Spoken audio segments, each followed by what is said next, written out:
Hello, guys and girls, and welcome to episode 60 of the FReality Podcast. This is a weekly VR, AR, and MR talk show that is live streamed every Saturday on YouTube, Facebook, and on Twitch. You can tune into the show live at 7 p.m. in Europe, 6 p.m. in the UK, and 12 midday in Central US.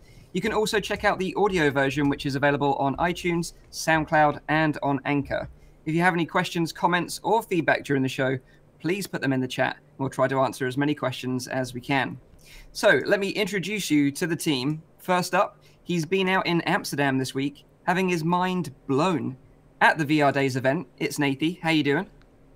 Yeah, I'm doing great. And yes, being able to finally go to an event within Europe is something else. Like usually I have to go to America to, experience something crazy in terms of conventions and things like that. But this was a successful one. Yeah, I mean, VR Days is definitely something that if you live in Europe and you love VR and you are interested in new technology and new startups and businesses that have been there from the very beginning, then yeah, VR Days is a place to visit.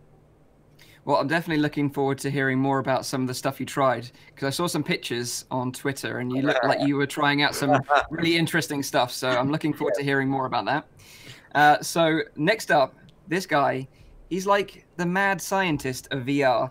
He loves to experiment, especially live on Twitch. It's, of course, Zimtok5. How you doing, man? Good. This week, my experiments, I sawed off my bottom two legs and I hobbled around for the last half of the week.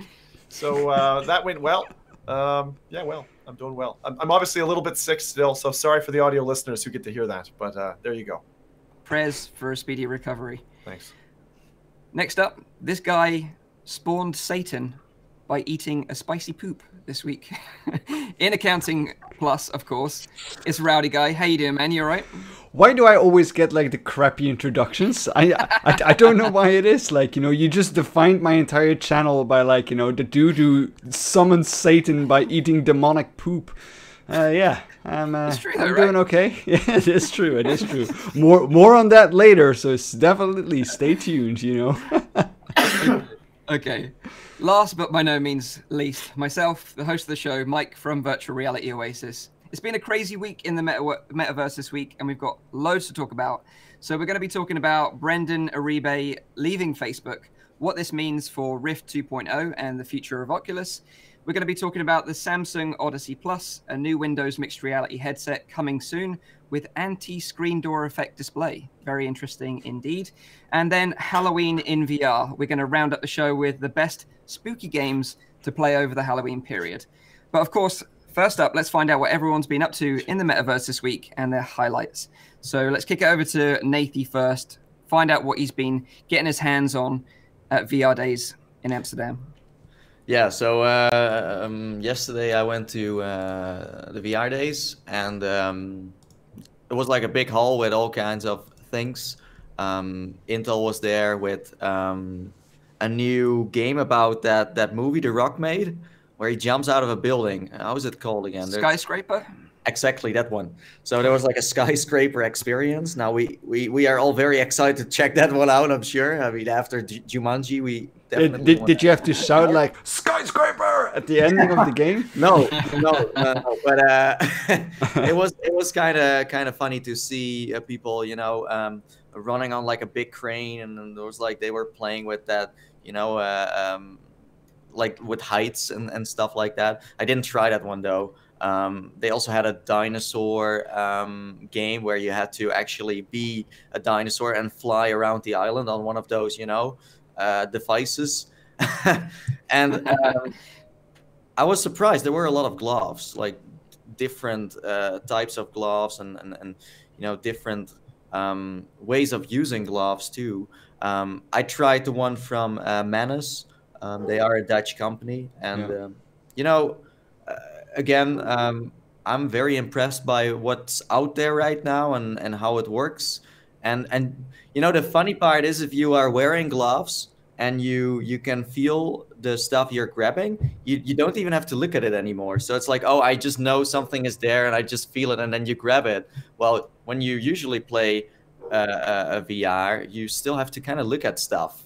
if you want to do it right, well, you know, with like Manus gloves and other gloves, it's like I just know what's Bizim, what's going on, you know. So that's really nice. That haptic feedback, it's so natural. It's almost becoming like a real life thing, you know, where we sometimes also grab something without looking at it. I also tried the Ixtal, the like VR headset. How is that company called again? VR Engineers.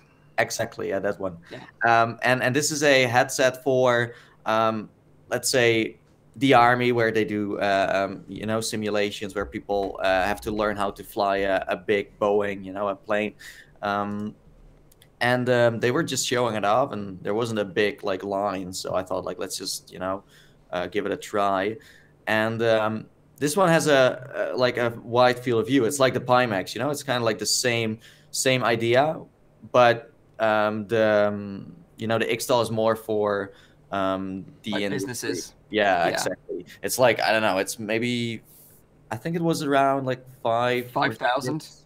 Yeah, yeah, like fairly expensive. Not for a business, I would say. Then it's still like pretty cheap. But when I tried it, they had like a Leap Motion also built in, so you had like hands, and they were showing off a car experience, and you could just open the doors of the car. You could grab the steering wheel. You could press buttons, things like that. Like really. Was that the BMW one?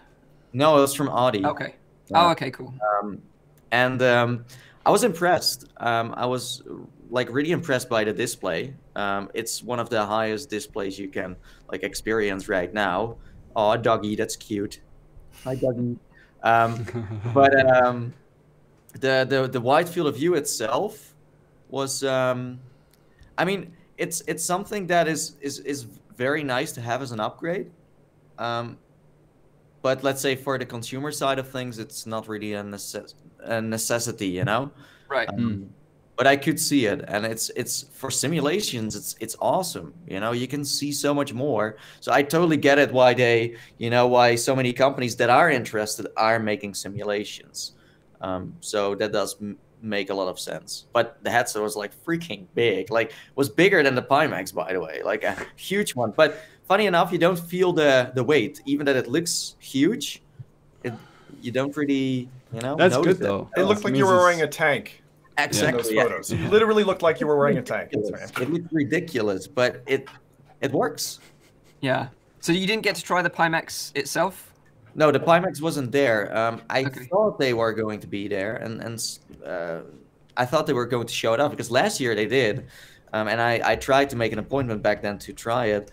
But the cool thing is that a few companies knew that I wanted to try it, so they actually offered me to, you know, come to their place, because there are a few companies in the Netherlands that do have this new Pimax, this 5K one and this 8K one. So I definitely want to give it a try. I'm very curious. Yes. But with your experience with the Ixtal, although the wider field of view is nice, you don't think it's a real game changer for consumers right now?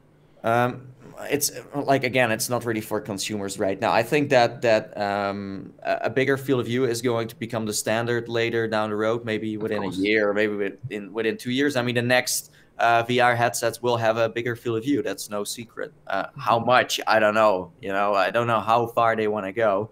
The thing is, and I think we talked about that before as well, like it's like it will increase the immersion a lot, but like I think we all agree that, you know, the current generation is still quite good. We still just need, you know, better content or more content on it. Like, yeah, no, that is indeed. I feel like if you have a good game, then it doesn't really matter what headset you are using. So yeah, you know, it's a nice feature like you had with the Vive Pro. It's like, okay, we have a higher resolution. It's good, but playing with vanilla Vive is fine too. You know, it's not really. It doesn't change your experience big time. Again, maybe with simulators it does, because it does give you extra eyesight, you know. I think you're the only one out of us four though that has actually tried a wider field of view headset though, right? I think that's the case. I guess, yeah. I've not.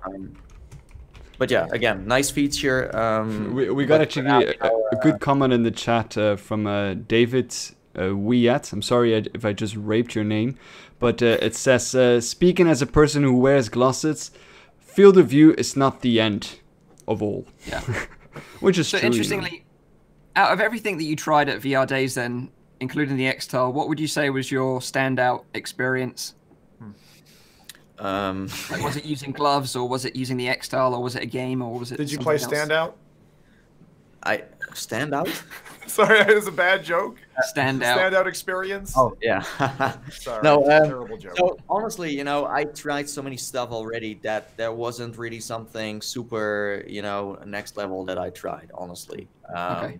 You know, it's good to get updated, and because I already tried gloves before, so it's nothing new for me. But it's just so cool to see everyone from like Europe, but also America, come to Amsterdam to share knowledge, to connect, to, you know, celebrate technology. I mean, Tobii eye tracking was there. I mean, Intel coming to this event for like the second year. That's impressive, you know. And there were people from Beat Saber there doing talks. The CEO from Unity was there. So I feel like this VR Days event is going to become bigger. And it's so nice to see that, because in Europe, I feel like we want more of this, you know, where we all come also to a center point and celebrate VR. So I'm very excited for the future of, you know, VR Days. Yeah. Awesome. Okay, cool. Well, let's kick it over to Zim then and find out what you've been up to this week. You've been playing around with the Go Casting, I know, as well, but maybe you can touch on that later on. We'll cut that portion and shove it to the side. Don't worry, Mike. Yeah. Maybe instead talk about my knee-breaking experience. I'm excited to know about that. In War Dust. Actually, it's not my highlight, but I will give two short highlights instead of one normal one. Sure. The highlight of my week was actually smoking virtual cigars, because there's been a new addition to Poker VR. Smoking virtual. I'm not a smoker. I don't promote smoking, but it's fucking cool to be smoking a virtual cigar, blowing smoke and stuff, with a millionaire, like 15-time world champion poker player at the other table, and me taking 5 pots off of him, and him not winning anything from me. So that was like bloody awesome, like meeting him again, Phil Hellmuth, and just like chilling out. I got 27th in the first virtual reality poker tournament ever, where they'd done a month's, or actually 6 weeks worth of qualifiers. Right. And then they had people show up, and they flew 2 people in for it. It was Phil and myself as the streamer. So we both broadcast. We did a multi-stream, and that was really cool. So that was like the cool event of the week. And then the getting virtual lung cancer, cool event, you know. So cool to get virtual lung cancer. And I'm hacking away anyway like I'm sick, so, you know, it was perfect immersion. But I gotta say, they did the smoke effects really well in that. It's so sad because on the go, update, right? You don't get it. Yeah, on the go you don't get it, but other players around the table can buy you a gift with their chips. So say I've got 3,000 chips, I can spend 100 just to buy a gift for a friend across the table, and it's interactive. That's cool. Thankfully, they don't have a Vuzu Vela on the table yet. Oh my God! Yeah, that would be. That could be make for a lovely evening. But the thing that we did was we played War Dust finally. So I gave it a shot because I was like, "Come on!" You know, I was already giving the devs a hard time because I said, "Look, I'm expecting this to be rough," and a lot of people, you know, jumped on my case, rightly so, and said, "Yeah, but Zim, you haven't played it yet." And I said, just look at their, you know, look at their, I'm expecting a line of kind of roughly developed games. This is not going to be a polished gem, you know, and it isn't. But what it is possibly like a cookie cutter for developers and indies who are looking to make money from VR. Like you establish the kind of core game design and you drop it out there and you let people have fun with it and you get the feedback and you iterate real fast. And then you move on to your next project. And I think that's what this team, Raptor Labs, does really well. The thing that impressed me, because a lot of people were hearkening this to Battlefield, it really feels, unlike Onward or the other more closed area type games, this feels a lot more grand. This wide scale thing, and like with jet, like a jet flew over my head, crashed into the ground, exploded, like choppers coming around and everything, was just like really, really weird. Like, I found the whole thing to be strangely immersive in the way that, like, it's like I'm there, I'm on the battlefield, I see my friends like run up around, look around a corner and get knocked back like by an explosion and killed. And the weirdest thing, Mike, you and I met a guy called Tatastic Gamer, And in Sure, the middle yeah. of the battle, dude walks up to me, "Hey Zim," I'm like, "Fantastic, hey!" And I didn't know he was playing. Like it just happened to be in the same 32v32 match. We high five, run each of different directions, and both blow up because some plane lands on us. Like it was just so neat to be like, I just met a person. It was so much fun. Like, as if I was out jogging. Yeah. So cool. So, but when we touched on it last week, we said that there was 64 players, so 32 versus 32. So is it right that if there's not enough players, it fills it up with bots, or how does that work? Yeah. Okay. And I'd say that they probably did this intentionally. It's not too obvious who's a bot and who isn't, as far as I could tell in gameplay. So what that meant was you did feel, here's a full server, and honestly, even if there were only 12 people in the game, it felt like the server was maxed out. Like awesome. it gave that impression, and actually it was quite good. I didn't feel like a bot was like nuking me unfairly. But the real special thing about the game I want to highlight, and why it's my highlight of the week, is they have a locomotion option called, I think it's called Fit Pro, and there's a reason that they call it Fit Pro, is because the battlefield is freaking battlefield size. Like it's huge, it's massive, and you have to literally run, and it tracks the up and down motion of your headset. Right, so if you're jogging or whatever, I did this for an hour. So the sprint you need to be like walking. It felt like walking across the dunes of a desert. Like it wasn't like I was not going any faster than I would walk in real life. So I thought it was like 1-to-1 map was like spot on, and it was really kind of cool. Like you had to like turn a particular direction, walk off that way, run that way. It looked ridiculous when I was doing it, of course. And 2 days later, I was practically crippled, but.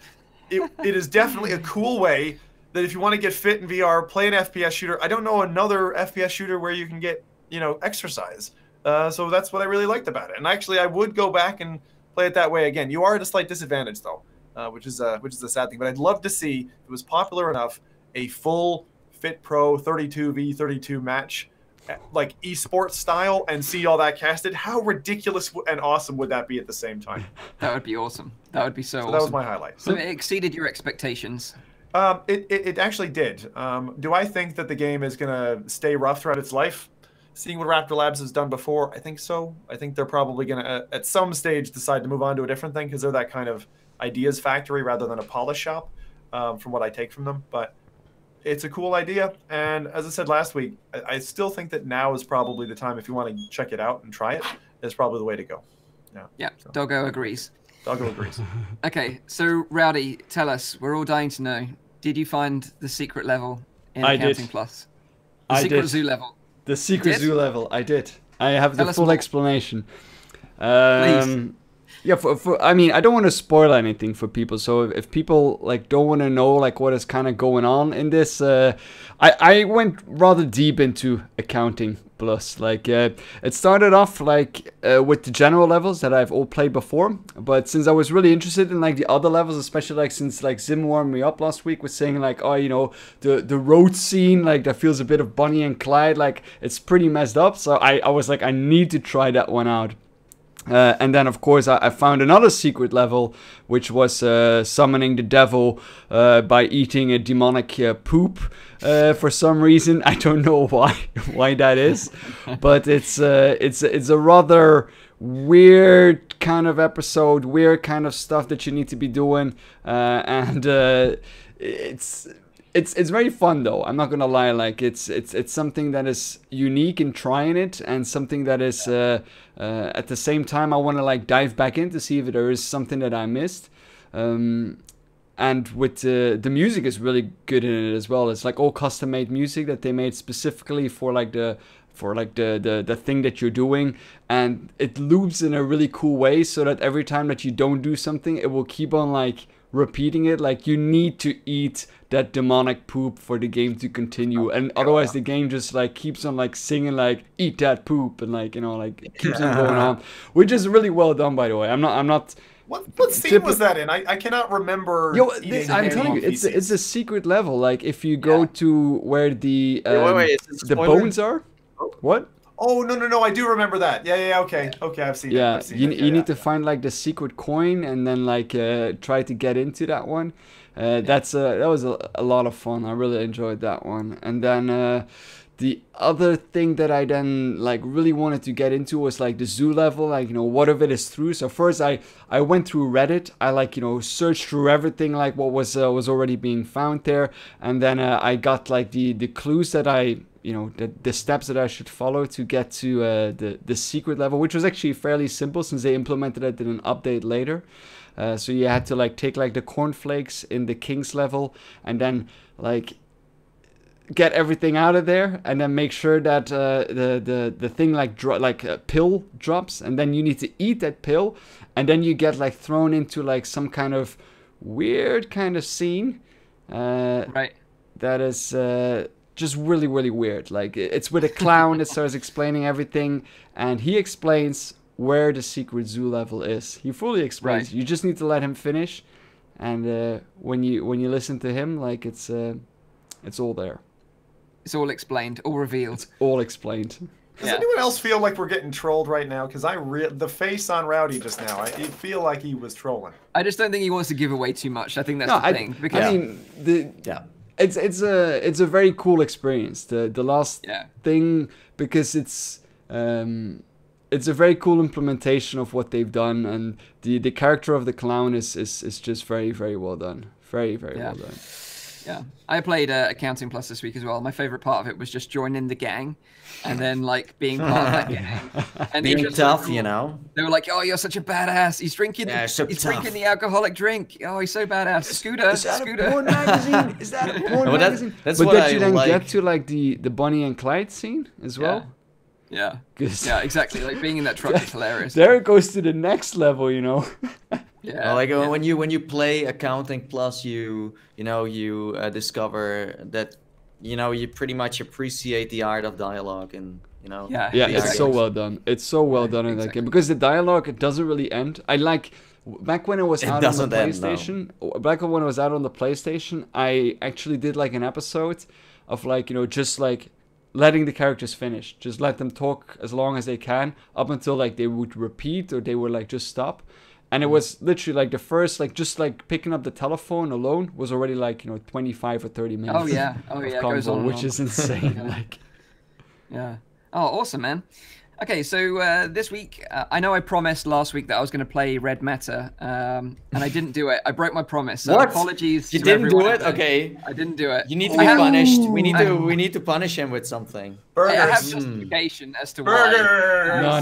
No. Sadly, I lost 2 days. I lost 2 days of playing time, potential playing time. One, because I was upgrading my PC with a new card. Yeah. And then secondly, I was playing with Cybershoes. I was having trouble with them. I had some real issues with them, technical issues. That was basically caused by them sending out a wrong carpet for me to use. So it caused like a electrostatic discharge, which then interrupted the signal, which then made the shoes not work correctly in game. So I wasted a day trying that out, and they've actually sent me a new carpet now, so I'll be trying it next week. So I didn't get to try Red Matter, but it is on my priority list, so I will try it. And it's actually one of the games on the daily discount today, actually. So if you're interested, go and check it out. The timing would have been perfect, Mike. The timing. Tatiana is sitting there crying tears. Apologies. She's crying tears for this. I'm afraid we need a new host. Yeah, I think so. So also, a more dedicated host. Looking at the chat, we have some people that also played a few VR games. We have Ice Vogel, that's like a German name, I guess, saying that he played Astrobot. We have Sakura, who says Red Matter or Riot. Watuk played Red Dead Redemption 2. Ooh, pancake stuff. And then we have GD Max, who played GT Spart. Zim totally approves, I would say. Burning rubber in VR is the best thing ever. Yeah, it's not a great game though. That's okay. Sorry, Sim. Sorry. And then we have Michael Fletcher, who just finished Lone Echo. Oh, nice! Awesome game. Yeah. And now, talking about Lone Echo, just quickly throw it out there. You can now watch the Lone Echo 2 trailer in VR in the Rift.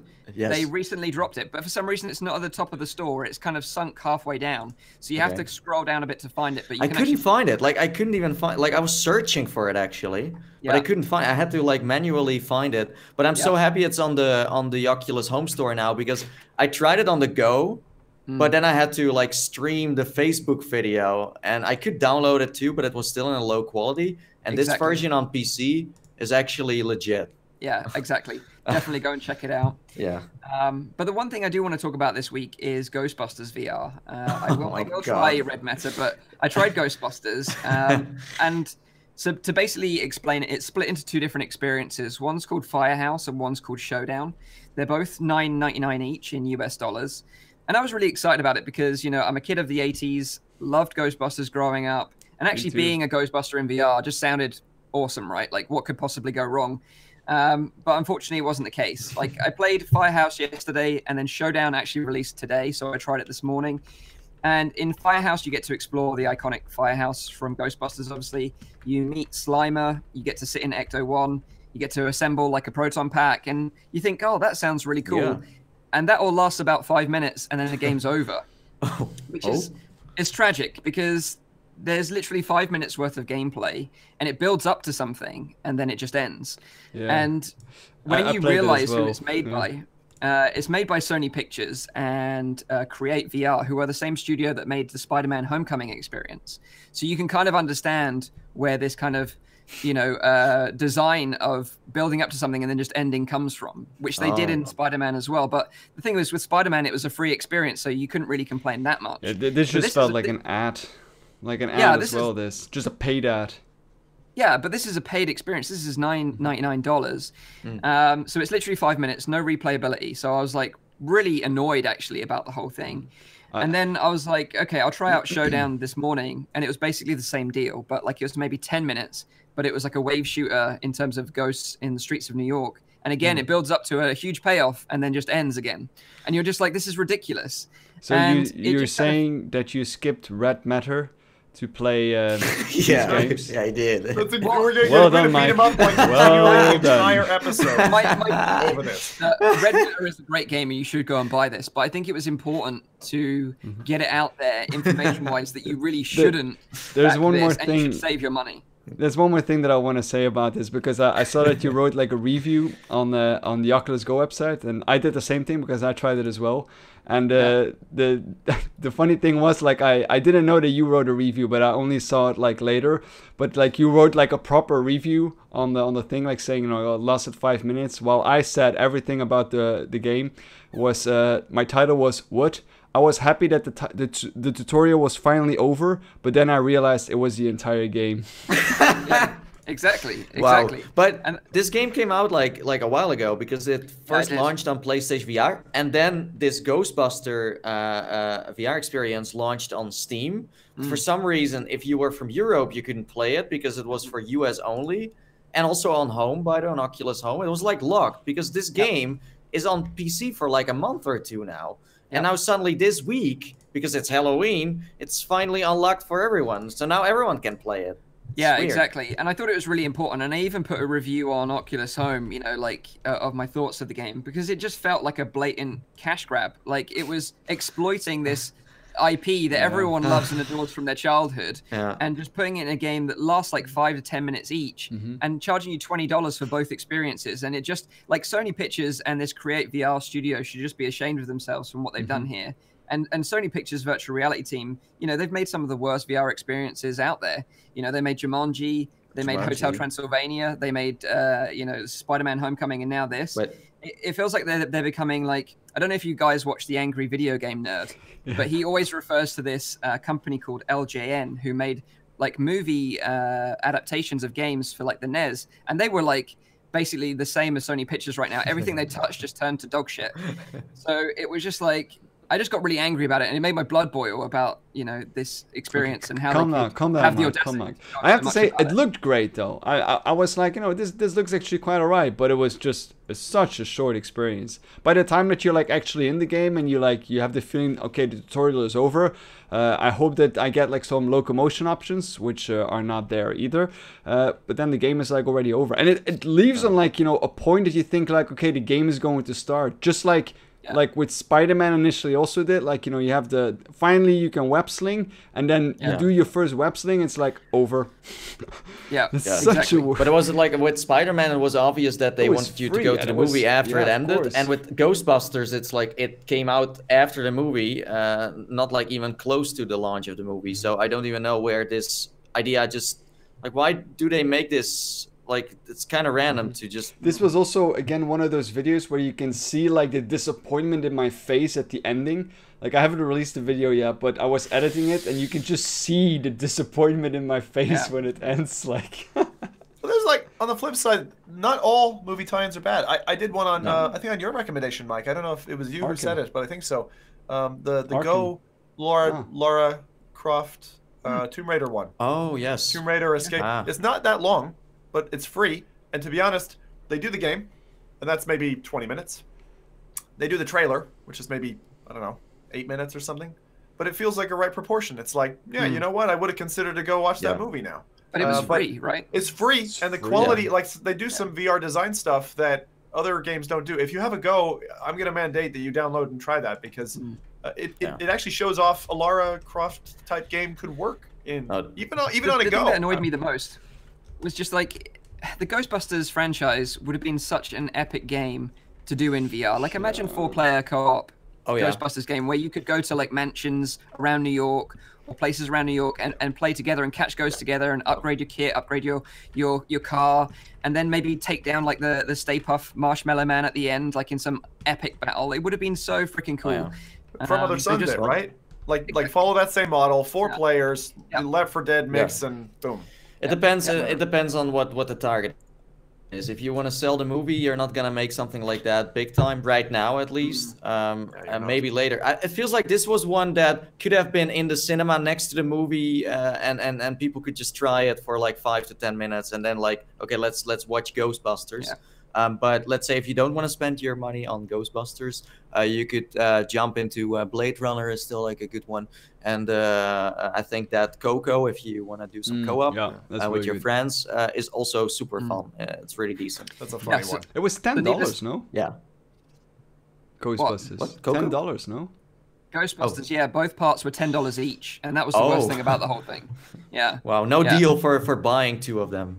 No, on PSVR they've got a deal bundle for both of them for $10, but on Oculus Home you have to buy them both separately. Imagine for $10 each. Imagine if there is actually coming like a decent Ghostbusters like experience or game, like a solid one, where you could buy like a version of the PSVR aim controller as like an actual.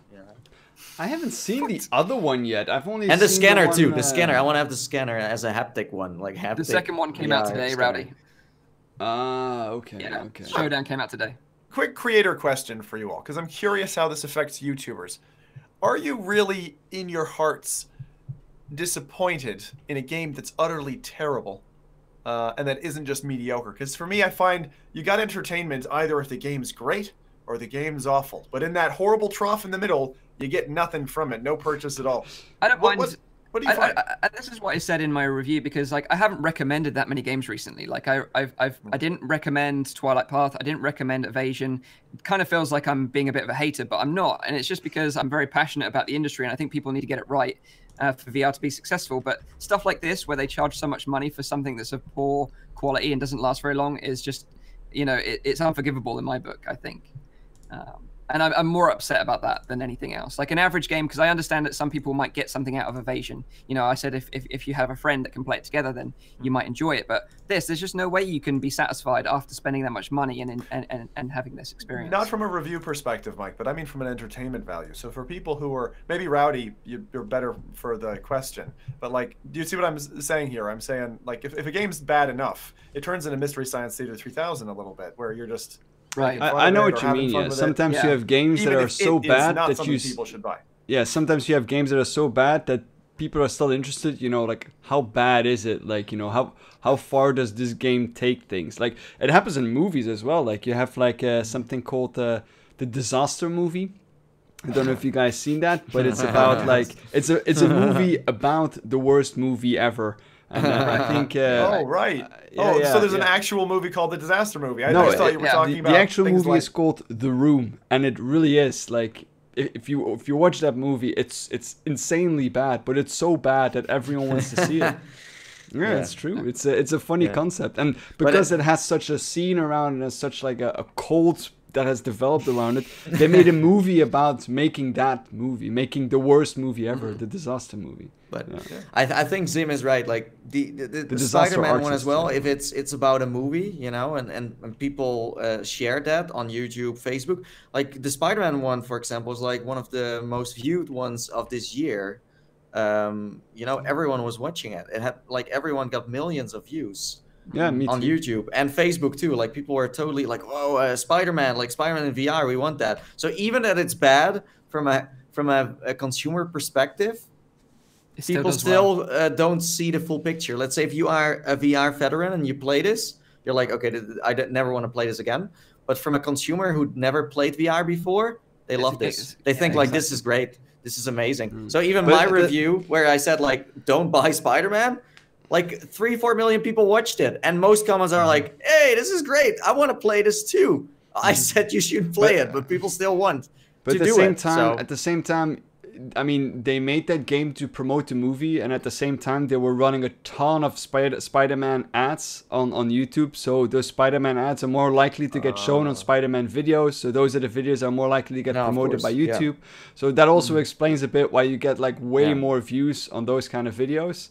Because I mean, but they also know that people are gonna share these experiences themselves, so they just do everything. So I mean, in the end, you could say like it's a bad experience, but you promoted the movie anyway, so they made money of you. So another bad movie, like same with Ghostbusters. I mean, Mike played Ghostbusters, said it's bad. There will be some noobs that watch this and they're gonna be like, "Whoa, this is fun. I wanna also catch a Slimer," and then. Mike sold a game again, even that he didn't recommend it. My audience know better than that. Okay, yeah, sure. I'm not sure if they still know, recently Mike. Watched. Is this my audience could beat up your audience? Because that's what I'm hearing. Is there a fight about to go down? Let's move on. Because we've got Sharknado. a lot to talk about. We got loads. Sure. Yeah, sure. So let's talk about Oculus Go Casting and kick off some small news this week. So we've been waiting for this feature for so long. It's been talked about for a while, and we finally got it rolled out this week. And so users can finally cast what to a mobile device, someone else can watch what they're doing, essentially. And this is great for people that want to demo, the Oculus Go to people that maybe have never tried VR before, so they can watch what they're seeing on a mobile phone and guide them through the experience. Now, a lot of people were having trouble actually pushing this update to the headset. And if you're interested, to basically the way I did it, to get the casting feature, which is under sharing in the menu, I turned the headset on, I went through the menu in VR and then put the headset on charge for like 10 minutes, then turned it off, like completely off, not a restart, power it off completely, and then powered it back on again. And then the casting app was in my menu. And basically then what you have to do is you have to make sure that your Go and your mobile device, whether it be an iPhone or an Android, are on the same Wi-Fi network, ideally a 5 gigahertz Wi-Fi network. And then when you press casting in the headset, it will send a notification to your mobile device, and then you just click on that notification, and then it'll open up the cast, and you can see exactly what's being portrayed in the headset in real time, which is really cool, I think. And you've been experimenting with it as well, right, Zim? I saw you trying it out on Twitch. And I think it's a neat feature, and I think it's great for businesses to walk clients through demos and for developers to show off their new games at events and shows. And if you want to show off VR to maybe people that have never tried VR before, like friends and families, so you can guide them through the menu system and tell them what to do. But it's not really for us as content creators, right? Because it doesn't include the audio. It's just the video stream only. And the quality still, for me, for recording a video and putting it up on YouTube isn't as good as recording the video natively to the headset itself. So I don't know what your sort of experience was live streaming it, because that was an all different ballgame altogether, right? Yeah, I've only live streamed once before, where I did a hokey thing where you use the cast to Facebook option and then kind of picked that up in a browser and represented it in OBS with a bit of a delay, but it was still nearly watchable. This is far more. This is actually just past what I would call the watchable barrier for quality. So the casting quality is enough that I can fill a screen with and have face cam there and play away. The thing I was really surprised about was For those of you who have played with an Oculus Go for an extended period of time, you know that one of two things happens. Either you don't have a battery pack, in which case your headset lasts maybe 2 hours, or you've got a battery pack, and because what it's doing is intensive, you get an overheat notification, which basically says you might want to take that thing off your head before the battery explodes and you get blinded by it. Don't think about that too long. Oculus Go is still a cool product. But what I found was I ran for 3 hours, no problem. Casting worked. We tried a few different games. Standout game for me, I would just plug for a second, was Land's End. Fantastic little game. But did a whole bunch of different things. Did one Drop Dead as well, Mike, which I thought I wouldn't like, but I actually really liked that one. Good Halloween one. I'll shout that out again later.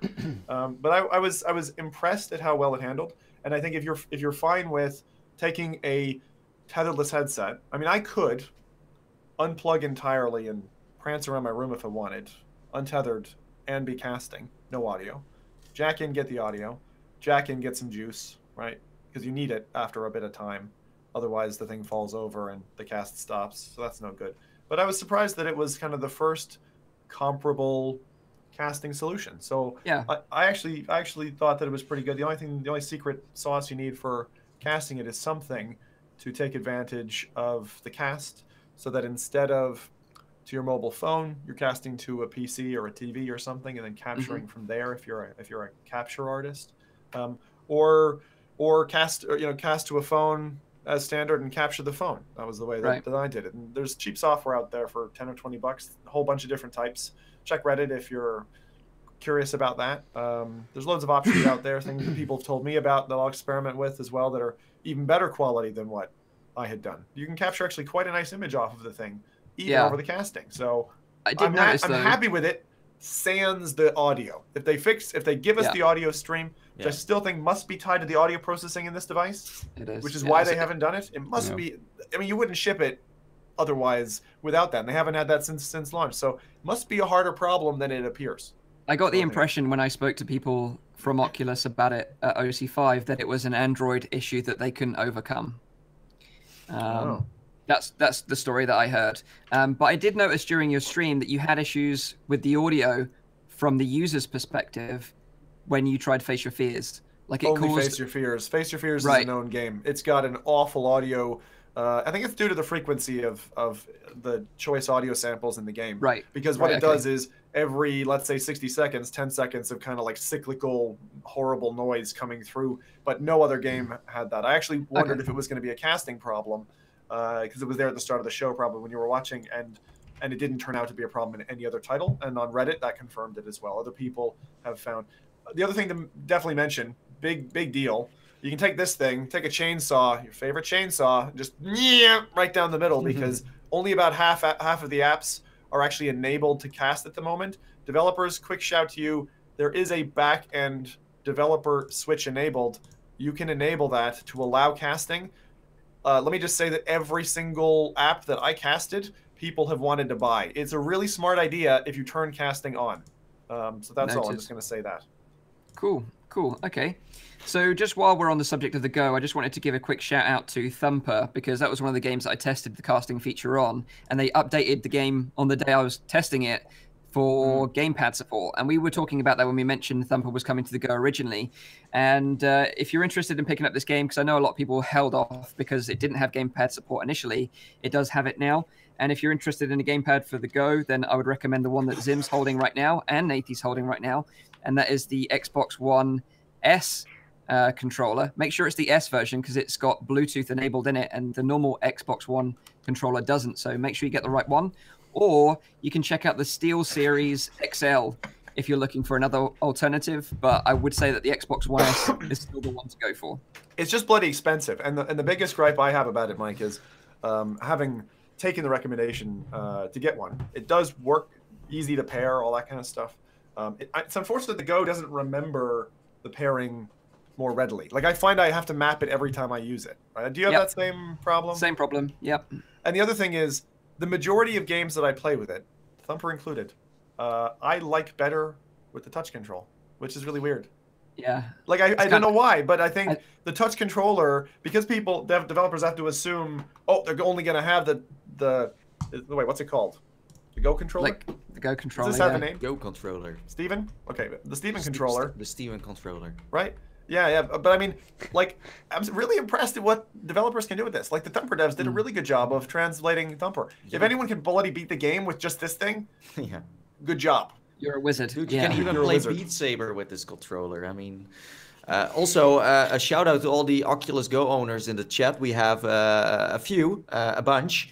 We have Stefan, we have we have Michael, and we have Icevogel once again. We have Megan Mason, of course. We even have Bryant, who has 2. Wow. He's like having, extra resolution for himself. So like he's just wearing 2 this way. So yeah, shout out to all of you. It's great. I mean, the Go is like an amazing device still, It is. I love it. It is. It is fantastic, especially for newcomers to VR. Preach. So let's talk about the other end of the spectrum now then, which is the Pimax. Because they opened up their website for pre-orders this week for the Pimax 8K and the Pimax 5K Plus.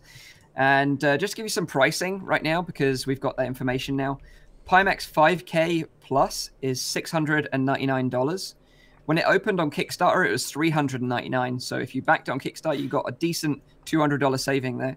Same with the 8K, because to buy it from the website now is $799. And it was $499 on the Kickstarter campaign. But interestingly, on the website now, they've got a Pimax 5K Business Edition, which is $999 US, but it comes with an OLED panel over an LCD panel. So you're going to get more vibrant colors, darker blacks, a crisper sort of display. And you can also pre-order the controllers and the base station for $300, because right now the prices that I just gave you are basically just for the headset alone.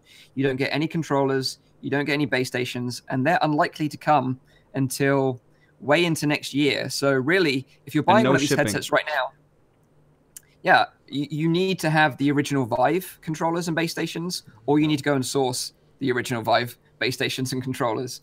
But interestingly enough as well, there was no mention of the original 8KX. I don't know if you guys remember that one. Yeah, but that was like the super deluxe version. And it seems like that's completely dropped off the radar now. That was the business version, right? Was it? No. It was the business edition.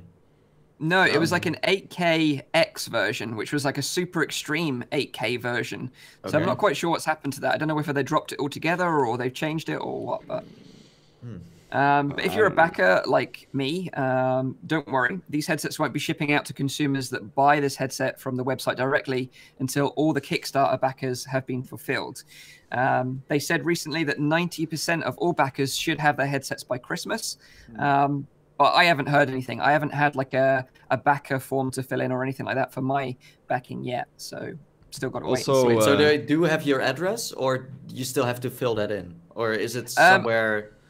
I think they normally send out a questionnaire, especially because of the confusion with the 8K and the 5K Plus. Like, they've given you an option now to drop down to the 5K Plus because of the graphical horsepower that's required to power the 8K version. And I haven't had that questionnaire go out to me yet. And I think you only get that when it's nearing time to get your back shipped. So did anyone already like receive one from the backers? I think I heard a few people talk about that. Yeah, apparently so. They are going out, but I think, you know, it's a difficult thing for a company they like did this a pre-batch first to test probably like the process of like getting it ready to go to the backers. So what they usually do is they do like a small batch and they send that to the backers to see if like everything kind of went all right, and after that they will probably increase production. I have to say though, like their pre-orders, everything went wrong. Like holy moly, what was all of that? Exactly. Their website basically crashed, and then it got hacked, and then had issues.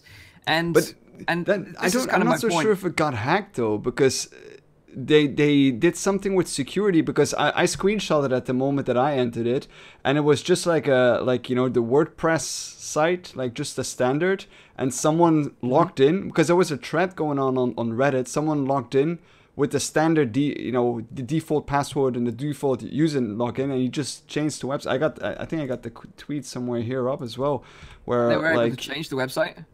Yeah, they were able to change the website. So the person typed in the website, "Hello world, hello. How in the world have I been able to log into the Pimax website and do this?" All I wanted to do is pre-order, and now I have access to the WordPress site. Please sort this out. A true supporter. Wow. And that's the kind. thing, like, it kind of like brings it round full circle, because I'm surprised of the lack of marketing from Pimax right now. And this thing with the website and people having issues pre-ordering, and this thing with the security issue as well, you know, it kind of makes them, they don't come across as professional. That's what I'm saying. It kind of comes across a bit half-assed. And this is kind of a bit concerning from a consumer standpoint, because if you think, well, if it's this level of quality just for their marketing on their website, are we going to see that represented in the final product as well? So I can understand a lot of people's concerns right now about and the not headset. only that, because if you have something that goes wrong with the headset, like, you know, what kind of support can you expect to you know, to reach out to? Like, if there's so much trouble already with the website, how is it going to be when there's going to be, like, I don't know how many people backed it, but if there's going to be like some problems with like a small portion, even, like, how are they going to handle that just logistically? Yeah. I'm keeping open-minded though, because, you know, I am interested in the product. And the thing is, right now, Pimax have got a perfect opportunity, and we'll talk more about it later when we talk about Rift 2.0 information. But they've got a perfect opportunity right now where they've got the most advanced headset for the consumer market available. And with Rift 2.0 supposedly being delayed or cancelled, they've got this opportunity now to really sort of grab the market by the balls and say, look, we're the ones that are doing this. Yeah. So really, if they'd stepped up their game now and had everything in line, I think they would have really done a lot better. But I think with these concerns, it may be putting people off. But we'll talk more about that later on. But another funny thing, though, I wanted to ask you guys, like, there's something on the Pimax website that is worth $1, and it's called the price difference. Does anyone know what exactly that is, or what that is for? Because I mean, I could literally order that. I added it to my basket, and I could check out with the $1. Yeah. I don't really know what it would do. But... So basically, what I assumed it was that all the prices are like $6.99, $7.99. So if you pay $1, it just rounds it up to a nice even number. That's my only guess. I've never heard of that before. I don't know why. Me they would do neither. something That's like why that. I'm so confused. But then again, I saw something else weird on the website, and that was that the 8K was advertised as best for 8K video, and I was like, wow, I don't think I've ever seen an 8K video before. So that, you know, it's best for 8K video apparently. But that is the Pimax. I do want to say that the prices. Like these prices are almost the same as the prices we saw 2 years ago with the consumer market starting out with, you know, the Rift and the Vive. So I think the pricing on them is, let's say, if they were just controllers with them and base stations. Yeah, it's not a full product though. But that's the only thing. Like, you have to count that up with the price. It already, like, it's a good price if it was like the whole package, I would say. Yeah. As you've been messing around with the website then, Rowdy, does that mean you're interested in buying one? Yeah, of course. I already pre-ordered my $1 price difference. All right, you're looking for that $1 price difference. Yeah. Okay. I hope they ship it to me. Yeah. Let's talk about game releases this week. We've only got one, and it's not releasing next week. It's actually released already, but I thought it was worth mentioning, and that was Crazy Machines VR. Now, Fact Software, they're back with their sort of Crazy Machines franchise, and they've been making these games for years on PC. They're available on Steam. But this is the first time they're bringing the game to VR, and this time you actually get to play as the Crazy Professor himself. So if you're familiar with these games, you'll know who the Crazy Professor is, but now you get to be him. And you get to explore some impressive worlds and game mechanics, 40+ different levels, and you have a fun and interactive sandbox environment as well, so you can actually play around with the bits and pieces. It's all kind of physics-based, which is kind of cool, especially as they start messing with gravity in some environments later on, so that's kind of interesting. When things are floating around, you have to piece things together.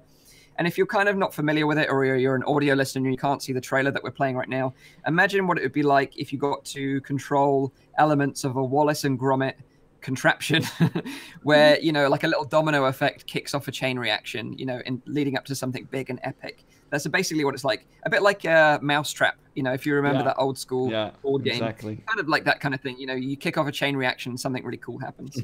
But it released on Steam this week for Rift, Vive, and Windows MR. Some people in their Steam reviews have said that it's a little bit too easy to solve some of the problems right now, because most of the machines are already constructed and there's only a couple of pieces that are remaining. You have to kind of slot them in, and they kind of snap in place, so it doesn't take away any of the guesswork. It takes away some of the guesswork, I mean. So that's a bit of a shame to hear that, but overall, people have enjoyed the experience. Or something? A sandbox mode is not there? Apparently there's a sandbox mode, yeah. Okay. But what it really needs, a game like this, is a creator mode where people from the community can build their own levels using the assets from the game and then share them with other people. Because that's what I meant with the sandbox. Right. No, it doesn't have that. It has a sandbox apparently. I don't know how deep that is, but certainly a user created mode where you could share that with other people would be a winning sort of feature of this game if they implement it. Or imagine if you could have this game implemented into the toy box demo from Oculus, where you are on the other side of the table and we built this contraption thing together. Yeah, that would be so cool. That would really be next level. But a lot of people were really interested in this title on Reddit, so I thought it was worth mentioning on the show. But you can pick it up now. It's $11.99 in British pounds on Steam, $15.99 in US dollars, and that's with a 20% launch discount, which is available for this week. It's not available on Oculus Home yet, so just Steam only. But I thought I'd throw that one out there if you're interested in picking up a game this week. But we're going to be talking about more games later on at the end of the show, but they're all kind of horror, spooky games, so it depends what kind of bag you're interested in. But let's get into the juicy topic of this week's show, and that is Brendan Iribe leaving Facebook. Now, this was one of the biggest and most surprising bits of news this week, I thought.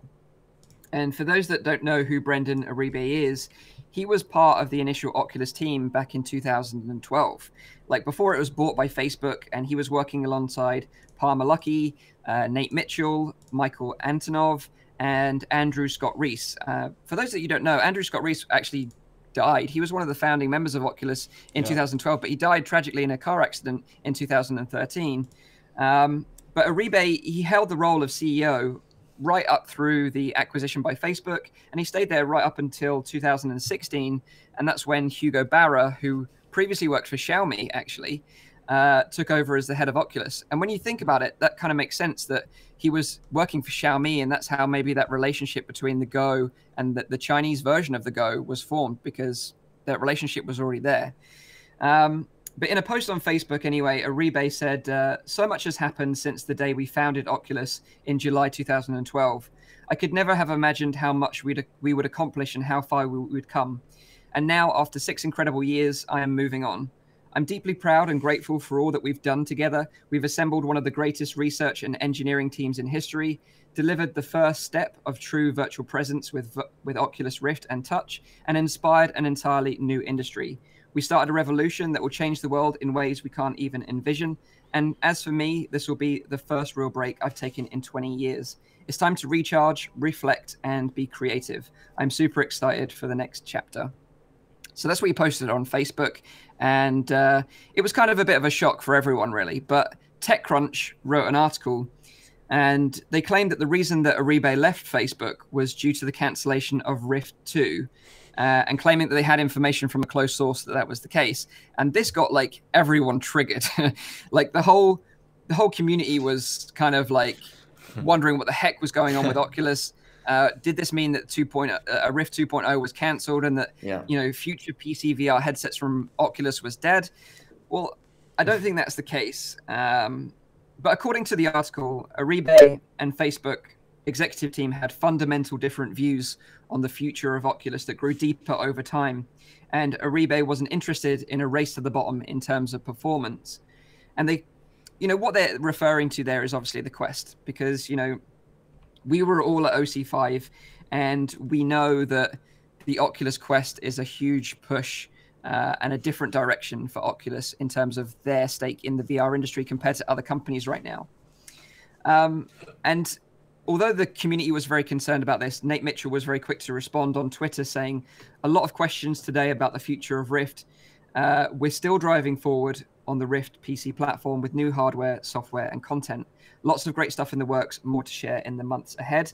And that was confirmed and reiterated by a spokesperson from Oculus, who stated, remember what Mark Zuckerberg said at OC5, when we release the next version of Rift, which isn't this year, all of the content that works on Rift will also work on the next version as well. So they basically, although they haven't said it directly, they're saying that they're still working on the next version of Rift. Of course they are.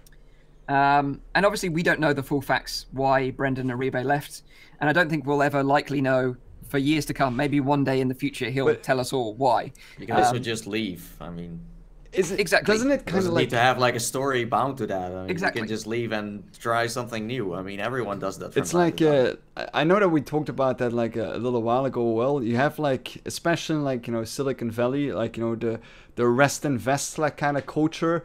It is kind of like, you know, normal for someone to eventually leave because they made their money. They can't make any more money.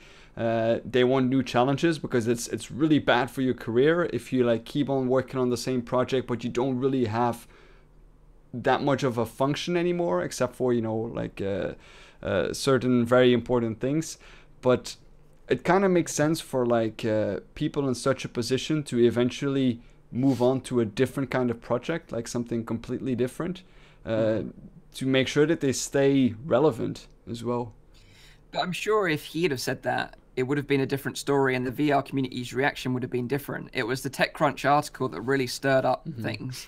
And I think it's because, like, we all know that the big push for Oculus and Facebook right now is the Quest. You know, it's basically like the equivalent of a console, right? But a VR headset, which is great for the VR industry. And I think it's the smartest thing that they could do right now. But I do agree from the enthusiasts that were original backers of Oculus, you know, in the early days, that they're disappointed because they want a next generation Rift. You know, we've seen the Vive Pro have another sort of headset come out. We can see this with the Pimax that they're pushing forward, and everyone's just waiting now for Oculus to do something. And it seems like we're not getting that, and that's disappointing. And I can understand why people are disappointed, but I think ultimately the Quest in the long run will be a big benefit to the VR industry as a whole. I think it will get more people on board. And then ultimately will lead to bigger sales of PC VR headsets. To be honest, I'm actually less excited about like a new version of the Rift, like with like, unless they come with like some really cool technology, like I don't know, like very focal displays, larger field of view, you know, touch controllers that are going around your hands or whatever, like something that is like really next level. But at the same time, like I'm kind of thinking like, you know, we have so many games on Oculus Store now, on the Steam Store, but you know, when you get all that new technology, you kind of want to use all of that new technology in really cool games as well. And I kind of like the approach that Oculus is doing right now, is that they are investing a lot of money into making content and to make sure that you have like that backlog that people are interested in. I think that's a much better strategy to go on to, because you need to have content first before you're going to convince people to try it out. And by opening the market up to people, you know, just a cheaper headset, even though it's less good or whatever, but still up to a level that people really want to try it, that they broaden the market like that, that will bring so much more people into virtual reality, and that will trigger developers into like making content for that kind of, you know, headset as well. And that will ultimately benefit all the future versions of the Rift and of the Quest. So I really don't see that as something worrying or like a race to the bottom or something. I find that a very derogative kind of term, like, because a race to the bottom is a standalone VR headset with 6 degrees of freedom in the full tracking without any PC.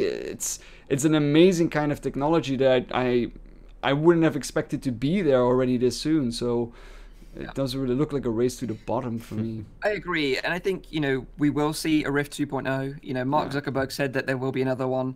Nate Mitchell has kind of confirmed it via Twitter as well. But I just don't think we'll see it until OC6. I think we'll have to wait until next September at OC6 to have a reveal for Rift 2.0. And then just like, you know, the Quest launch window, it'll be the following year, the spring the following year. So maybe a Rift 2.0 we won't see until 2020. But I'm kind of happy with that. You know, we've got things. If you're really that level enthusiast and you really want to push PC VR, you've got options. You've got the Pimax now. You've got like the Samsung Odyssey that we're going to talk about very shortly now. But will those work very well with the Oculus Store? Well, that's kind of iffy. But the options are there if you really want it. But they're going to be doing something I hope different. it will always be like that, where you can always, you know, have open VR in some sort of way, and if that's modding or doing, because if it would be like completely closed, where there's no way you can even get like into, you know, Oculus Home or somewhere else with a different headset, that would kind of suck. So as long as that works, I think it's a great thing to have. Even that, you know, it's still better to play a Rift game with a Rift. But if you don't have that, then I think you though still that enjoy the Knuckles controllers will be a paradigm shift in terms of the quality of using a different headset on the Oculus Store, because if those Knuckles controllers work in a similar way that the touch controllers do, then I think a lot more people are going to be migrating over to Oculus titles but using other hardware. And that's going to be a very interesting time as well, especially if they're not going to compete in the PC VR marketplace.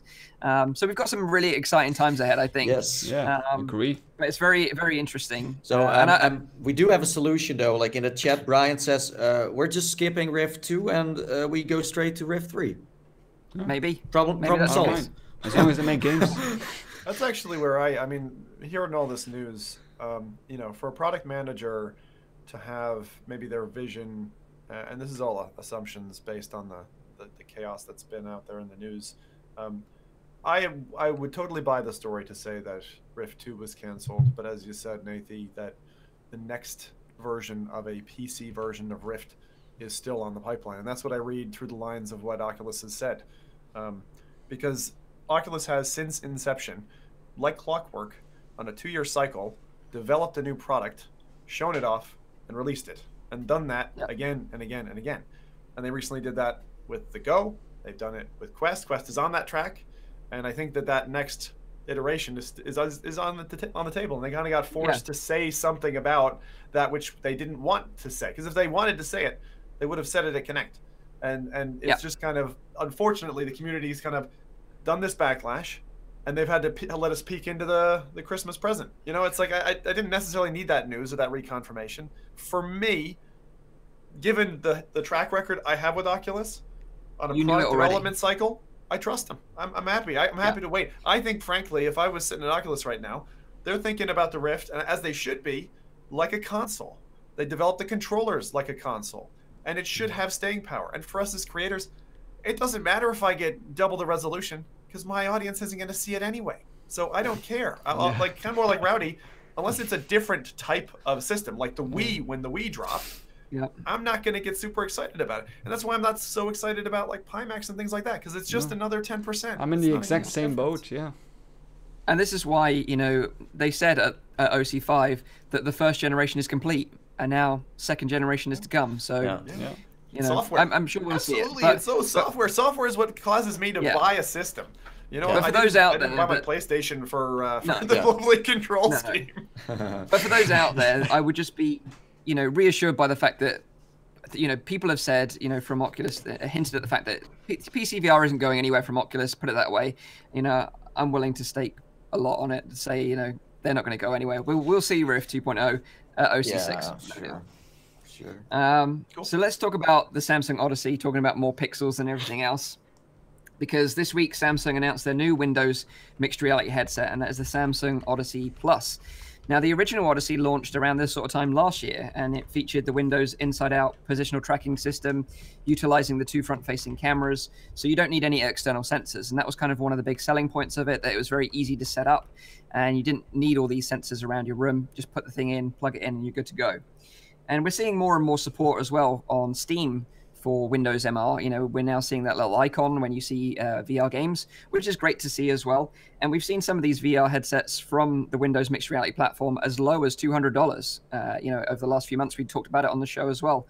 But when they announced the Odyssey Plus, the vice president and the PC business team of Samsung said, with industry-leading display technology and an enhanced premium design, the new Samsung Odyssey Plus offers new levels of immersion, improving upon its already brilliant display resolution for a consumer immersive headset. And in terms of specs, it's actually very similar to the original Odyssey. They almost look identical, by the way, as well. Like, the only difference you can tell between the two headsets is the nose gap. If you look at the nose gap of both headsets, the original Odyssey has got the flaps, a bit like the Vive Pro, and the new Odyssey Plus has got like an open nose design, very similar to the Oculus Rift. But both Odysseys feature an AMOLED display with a resolution of 1440 by 1600 pixels per eye, 110-degree FOV at 90 Hz refresh rate, and integrated audio from AKG Harman. Now, the biggest new feature of the new Samsung Odyssey Plus is this new feature that they're calling anti-screen door effect display. Now, this is how they explain it on their website, so prepare yourselves for this. Can I guess? Go on then. All right, a finger comes out and pokes you in the eye, so it blurs it, and then you can't see the screen door effect. Is that it? So close, so close. Thought I almost got it. So they say on their website that the new anti-screen door effect technology effectively delivers over twice the pixel count of the display resolution. And then they put in small print how they do it. The display solves screen door effect by applying a grid that diffuses light coming from each pixel and replicating the picture to areas around each pixel. This makes the spaces between pixels near impossible to see, and in result, your eyes perceive the diffused light as part of the visual content with a perceived pixel per inch of 1,233 pixels per inch, which is double that of the already high 616 pixels per inch of the previous generation Odyssey. And now they're saying, so the perceived pixels per inch is double, but in fact, it's not. Like, they're saying the resolution is actually lower, but it's the perceived resolution that is actually higher. So it's just trickery. Users were doing this in the DK1 era. I don't know if Nathan remembers this. People would take cling film or saran wrap for the Americans and put it around the lenses to do the same diffuse effect on the screen. So they've actually taken an incredibly lo-fi solution to the grid screen door effect problem and implemented it, which is fine. I'm sure they do it in a way that's better than just taking, plastic wrap and wrapping it around your lenses. No, maybe they did. Heck it out. It's kind of cheap. There's just rubber you get band. You get that in the box. You need to put it on there yourself. They just say I can understand why that works. But to me, I'm a guy I would much rather the sharpness than to have any kind of blur effect involved in the chain of feeding me, It is just those, those things that you pull off. You just need to leave them on there. Never. Yeah, the protective. Will that mean that the price will be lower too in the long run? No. So the price is $499 for the Odyssey Plus, which is, as that's come in, it's good for some people because the original Odyssey has dropped in price. So you can pick up the original Odyssey now, which, like I said, is essentially the same headset minus this new technology for $350. So you're saving $150. Yeah. Plus, if they go on sale, they are always so cheap. It's amazing. Yeah. So is that the only thing they changed about the headset? Yep. And some minor tweaks here and there. The nose piece, like I said, and a bigger eye. But see, that's kind of what I cavity. mean. That's not going to sell the system. It's. Well, I think people are excited about it for sure. Yeah. I know people that have gone out and bought it. Like Tyrell has went out and pre-ordered one. Yeah, I've seen a lot of interest in this headset. A lot of people who love what I'll call it's like the mobile phone upgrade, right? Yeah. New model's out, boom, I want the new model. Yeah. And I do see that, but I think Rowdy and I probably sit in the same boat of not for me. What can I do more with it? I want to do more stuff with it, then, But there's a lot of people who do. But you already have a headset, so for that why do excitement. But the fact that it's pushing down the original price is great, I think. $350 because the Odyssey was always the kind of flagship Windows MR headset to buy, really. It was the premium one. Yeah. So the fact that it's $350 now is a great price. The one thing that is disappointing, though, is that it's still only available in the US. So, it's not available in Europe. It's not available in the UK. If you really want one in the UK or in Europe, you have to import one through Big Apple Buddy or, a site like that. But it is also coming soon to Asian markets, so China and the other places. It will be available there soon too. So that's kind of disappointing that they're not catering for everyone, but we still don't know why. And that was the case with the original Odyssey as well. Yeah. But are any of you guys interested in that? And are you interested in the Odyssey Plus, Nathan? Because I know you like to collect them all. You're a bit like the Pokemon. I already have a Odyssey, and it's not like I'm playing with all the headsets because I have way too many. This is the new version.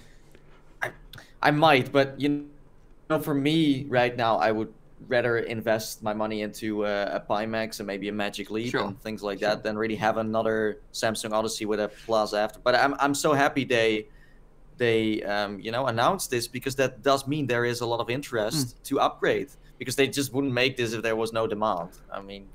Yeah. And I've seen everyone on Facebook and Twitter and Reddit say oh yeah, hey, I think I'm finally gonna buy an Odyssey, or people say hey, I might upgrade. So I still think that mixed reality. I'm so happy it's around, even that the name is confusing. I still think it's when they go on sale with Christmas too.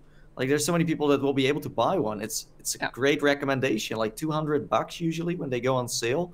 It's nice. I think it competition in the market is great. Yeah. I think it makes sense a lot for anyone who doesn't have to use those bloody MR controllers, like racers or people who are flight simmers will appreciate the technology that's available in this headset.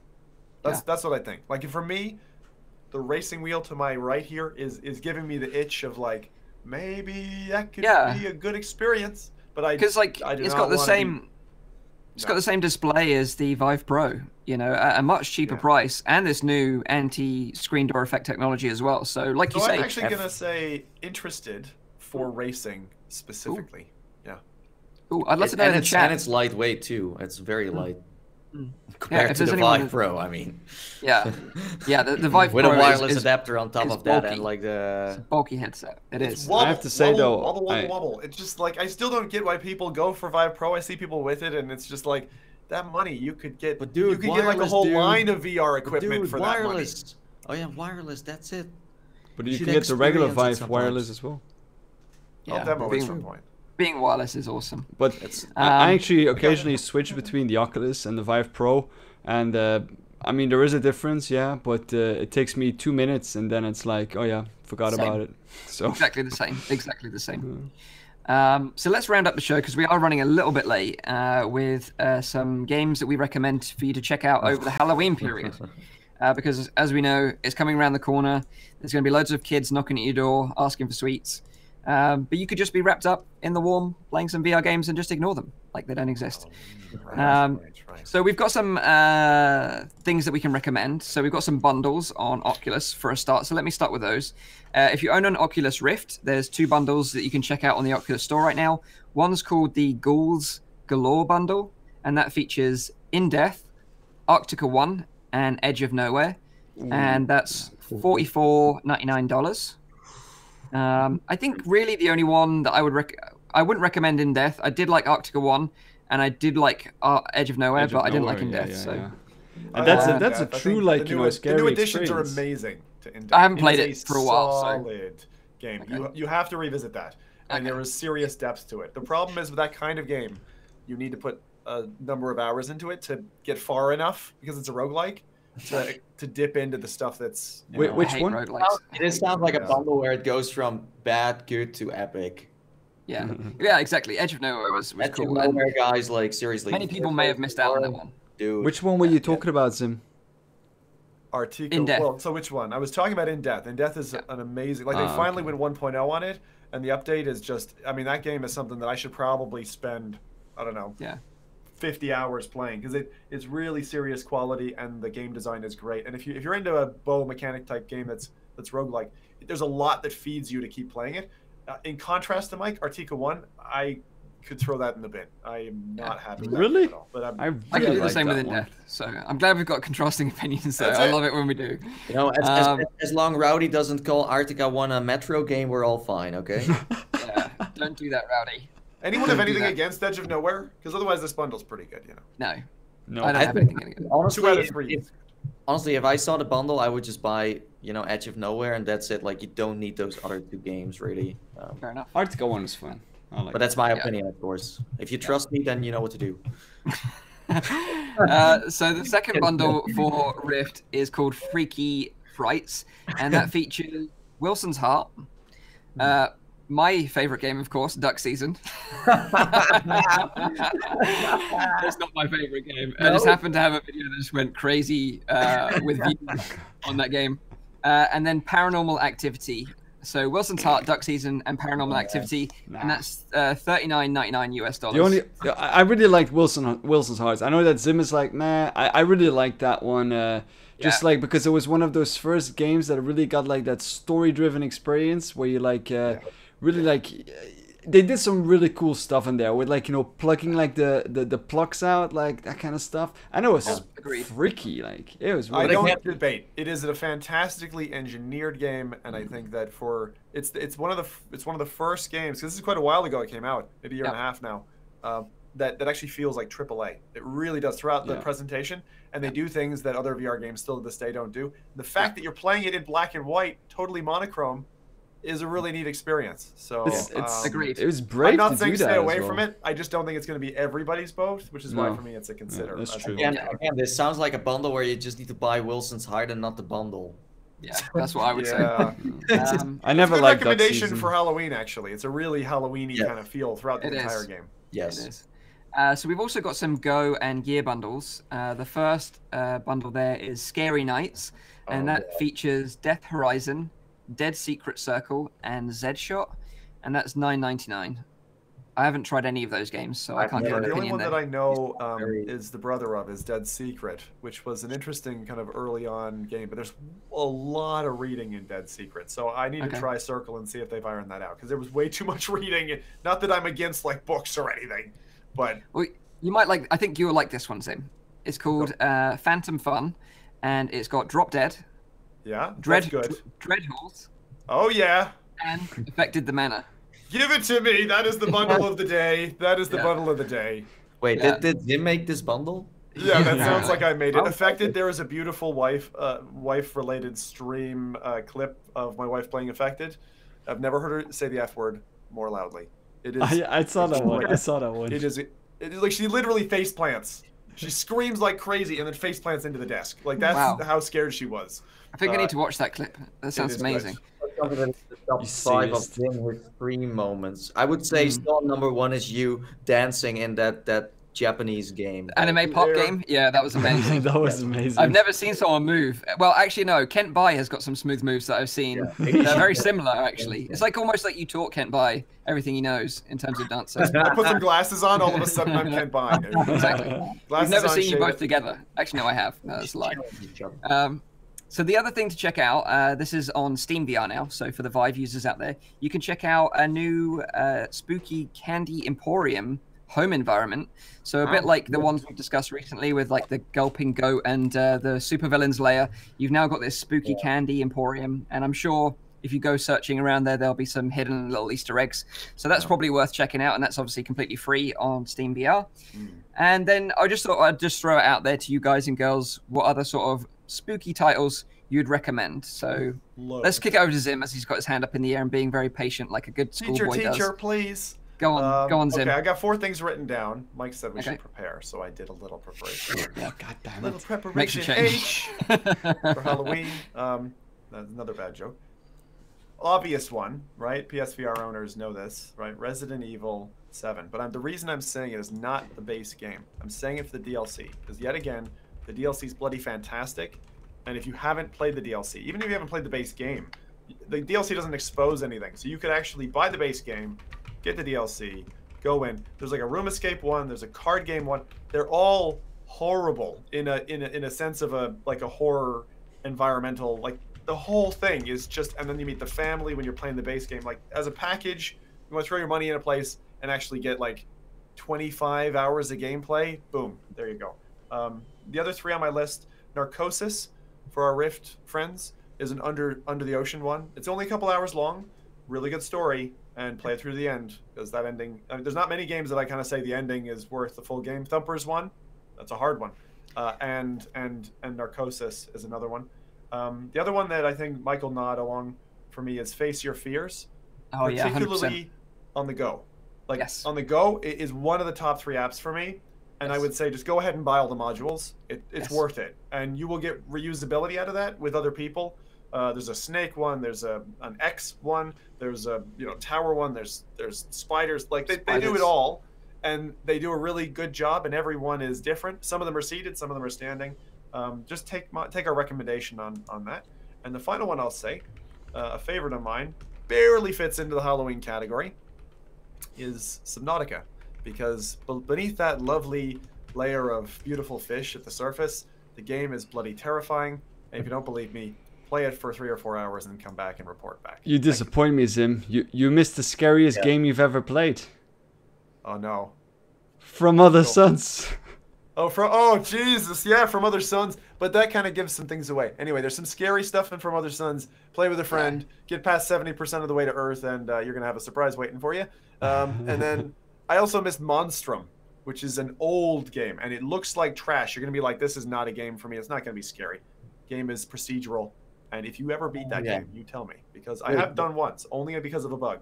That Wait. game is hard as nails. Isn't that the game with like 3 years of playtime? Yes. Yep. Yes. Yes. Then you should get it. I mean, that's Yeah. enough time to, you know. So, So what about Rowdy you then, and Nathan, Nathan? what are your Yeah, let's hear recommendations 'em. this Me? holiday season? Yeah, go for it. Definitely Ghostbusters. You know, it's one of the scary. Scariest because it's so scariest. You know, you leave that experience scarred for you know the rest of your life. Definitely. I actually wrote. I wrote down Face Your Fears, of course, because it's like a logical choice. Arctica 1 was a big one for me, and Wilson's Heart, and of course. Ghost Town, My Ride, and Shooting Gallery. If you're in for that hootin' tootin' shootin' rootin' shooting experience. It's really good. It's really good. It is really good. I really enjoyed that one. It's the first time, like, every time that everyone asks me like about like what's like a good horror game, that immediately pops in my head because I played that one. I had like a ton of fun in it, and it's not that scary, but it's like scary enough for it to be fun. Just remind me of the name again. Ghost Town, My Ride, and Shooting Gallery for your Right, hootin' tootin' shootin' rootin' experience. Something like that. Okay. Okay. Really good game. Like you start off just like shooting with like a what do you call it, like an air rifle or whatever, and like a shooting Yeah. gallery. You just And then start it like the progresses tour. to being a coaster. That's funny. Yeah, Part it's coaster just a sim, tour. part- This game is like overusing jump scares so much that Oh, it after is. you're like, oh, please stop. But yeah, it's amazing. It's funny though, when I played that and I was like terrified to death, at the end it crashed and I got even more scared. I was like, oh, fire the game now? Or... So It I has a never finished really it. weird I had ending to as well. play 3 minutes more and then I was like over, but well, happens, you know? So what about you, Nathan? Any suggestions? You're You're not really into spooky games that much. I don't like spooky games, but I did play a lot of spooky games, trust me. Let's say if you are still using a DK1, try the Well demo on Oh my care that's not God. online anymore. Yeah, I know, right?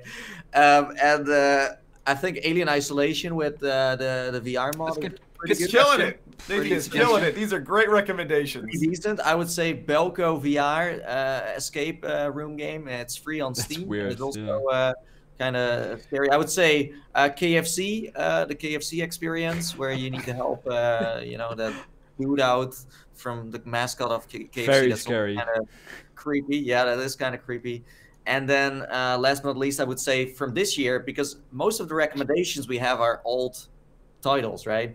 Now this year there was one that came out that I thought was like the best Halloween experience of this year, was The Haunted Graveyard.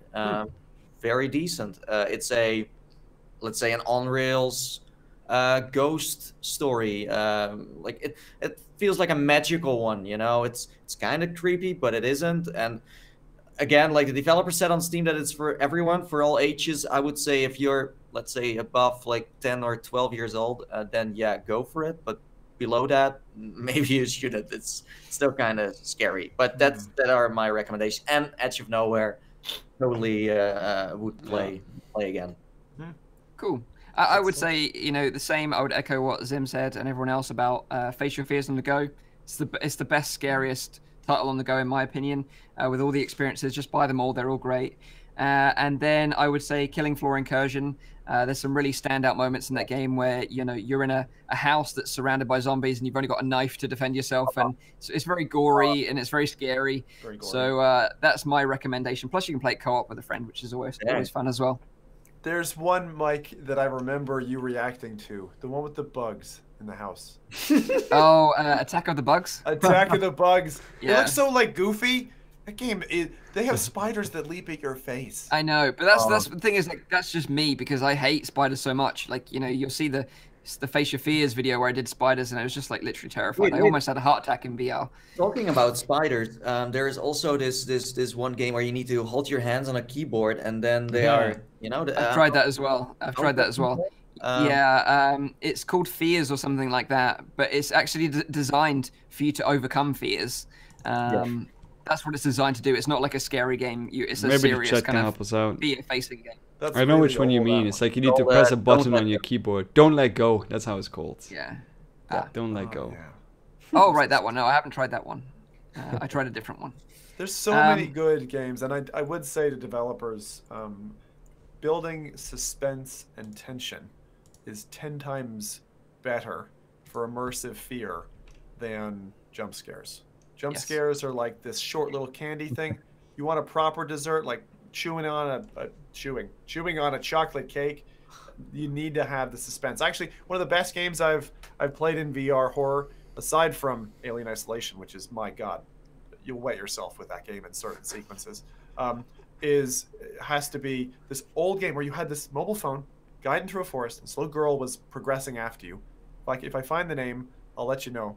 But it never came out later. It never came out past the DK1, DK2 days. And it was like an Oculus Share thing, was it? It was just tension. It was just tension the entire time. It was kind of like Slender Man or something. Something was after you the whole time. And so I just hope that devs who are thinking about developing horror games, which is a great thing, you're making the world a happier place, that they build Take a look at Resident Evil 7.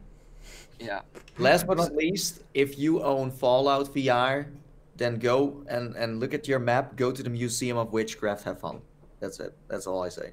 Nice suggestion. Yeah, if you've got any recommendations in the chat, now's the time. Yeah. And also, if you've got any questions for us, put them in the chat now while I remind everyone of the show times. So just a reminder, it's a weekly VR, AR, and MR talk show. It's live streamed every Saturday on YouTube, Facebook, and on Twitch. You can tune into the show live at 7 p.m. in Europe, 6 p.m. in the UK, and 12 midday in Central US. You can check out the audio version, which is available on iTunes, SoundCloud, and on Anchor.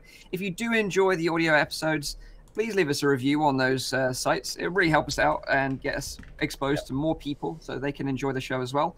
But let's see if we've got any questions from the chat or any recommendations for spooky games over Halloween. So Factory Live and Sakura say that you should try Transference. Of course. Project. We have Vivian who says the It experience in VR chat.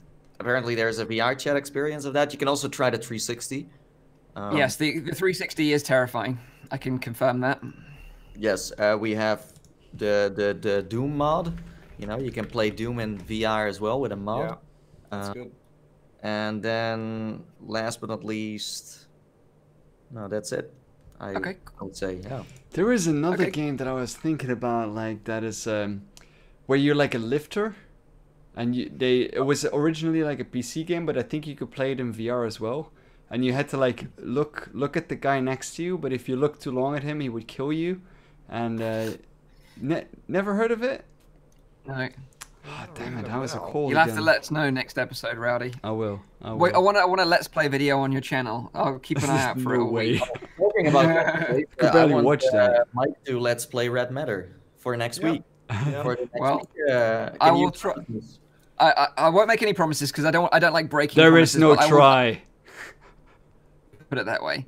You don't like breaking promises, Mike. I hate breaking promises. Guess we should have this show just if I hadn't have lost 2 days this week, then I probably would have done it. I know. To be honest, Mike, I gotta say, in Mike's favor, the job he did on modding that RTX card. Firstly, you must have surgeon's hands, Mike, because that is a dodgy ass job. And second, the end result was bloody worth it. It looks incredible. Like the immaculate nature of that PC tells me you're not a dad. You don't have potato going to the front grill of your PC. You know what I mean? Yeah, exactly. Yeah, anyway. I'm not. But yeah, thank you for that. Yeah, it was a lot of fun. It was scary as well because taking apart a 1,200-pound card does get the heart racing a little bit, especially when you're voiding warranties and stuff like that. So if you're interested in checking out that, you can see it on the channel. But it felt like the clown surgery game where you have to pick his organs out. Yeah, it's terrifying. And especially when I got a leak. I actually got a leak during the procedure, and water was pissing out everywhere. And yeah, that was kind of scary as well. I almost had a heart attack, but everything's fine now, which is great. But I wouldn't recommend it. Just to put it out there, I wouldn't recommend anyone go out and buy an RTX 2080 Ti for VR gaming. Like the only reason why I bought it was because streaming or recording and playing these games is quite intensive, and you want that performance headroom, so you've got that capability. Especially with mixed reality content as well. So in the end, it was just for the socials. Just for the socials and for recording to make sure we can record some nice gameplay for you. But pretty much that's about it. So I hope you guys and girls have enjoyed this episode of the show. Have a great week in VR. Enjoy some great spooky games, and we'll see you on next week's show. So until then, bye-bye for now. Bye. Bye.